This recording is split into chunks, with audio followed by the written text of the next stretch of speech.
இந்த தூதுவளைய நம்ம ரசமா செஞ்சு சாப்பிட்றோம்.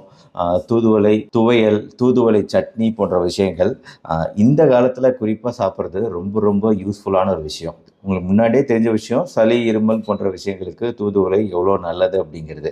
அது மட்டும் இல்லாம இப்ப ரீசென்ட் ரிசர்ச்சஸ்லாம் நெறைய ரிசர்ச் வருது. இந்த புற்றுநோய்களுக்கு எதிரா இந்த தூதுவளையோட செயல்பாடுகள் மிக அதிகமா இருக்கு. நெறைய பிரச்சனைகள குறைக்குது அப்படின்ட்டு. சொலானம் ட்ரைலோபேட்டம் அப்படின்னு ஆங்கிலத்துல அழைக்கப்படக்கூடியது.